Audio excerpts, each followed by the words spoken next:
ദേശീയതയ്ക്ക് ലഹരി പിടിക്കുമ്പോൾ സമാധാനം കുറ്റവും യുദ്ധം പുണ്യവുമായി തീരുന്ന കാലത്താണ് നാം ജീവിക്കുന്നത്. എങ്കിലും പാകിസ്ഥാന്റെ ഭീകരത അതിർത്തി കടന്ന് നമ്മുടെ സഹോദരങ്ങളുടെ ജീവനെടുത്തപ്പോൾ ഉപാധികൾ ഏതുമില്ലാതെ ഭരണകൂടത്തോടും ഇന്ത്യൻ സൈന്യത്തോടും ചേർന്നു നിന്നു നാം ഓരോ ഇന്ത്യക്കാരനും. കാതലായ ചോദ്യങ്ങൾ ഒരുപാടുണ്ടായിട്ടും നിർണായകമായ സാഹചര്യത്തിൽ അതിന്റെ കുന്തമുന തിരിച്ചുവെച്ചില്ല നാം ഭരണകൂടത്തിന് നേരെ.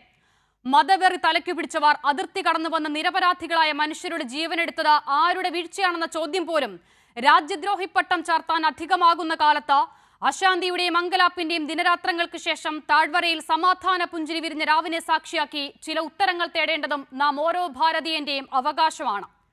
ലോകത്തിലെ ഏറ്റവും മിലിറ്ററി സാന്ദ്രതയുള്ള പ്രദേശത്ത് അതിർത്തി കടന്നുവന്ന നിരപരാധികളുടെ ജീവൻ തോക്കിൻ മുനയിൽ കോർത്തെടുത്ത് തിരിച്ചുപോയവർ 19ാം ദിവസവും ഏത് സുരക്ഷിത താവളത്തിൽ ഒളിച്ചിരിക്കുന്നു. പഹൽഗാമിന് മറുപടി എന്ന വൈകാരിക മുതലെടുപ്പിനപ്പുറം രാജ്യത്തിനേറ്റ മുറിവിലെ ചോരപ്പാടുകൾ ഉണക്കാനായോ? 140 കോടി ജനങ്ങൾ ഒരേ മനസ്സോടെ നരേന്ദ്രമോദിക്ക് പിന്നിൽ അണിനിരന്നിട്ടും അമേരിക്കൻ വിരട്ടലുകളിൽ മാതൃരാജ്യത്തിന്റെ പ്രതിരോധം നേർത്തുനേർത്തില്ലാതായതെങ്ങനെയാണ്? യുദ്ധവെറിയന്മാരുടെ സൈബർ ആക്രമണം സഹിക്കവയ്യാതെ സമൂഹ മാധ്യമ അക്കൗണ്ട് പൂട്ടി പോകേണ്ടി വന്ന ഇന്ത്യൻ വിദേശകാര്യ സെക്രട്ടറി ഏത് വികാരത്തിന്റെ ഇരയാണ്?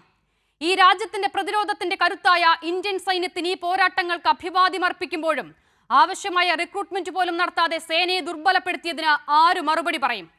പാകിസ്ഥാന്റെ പിടിയിലായ അതിർത്തി കടന്ന ഒരു ഇന്ത്യൻ ജവാനെ സൗകര്യപൂർവ്വം മറന്നോ ഈ രാജ്യം?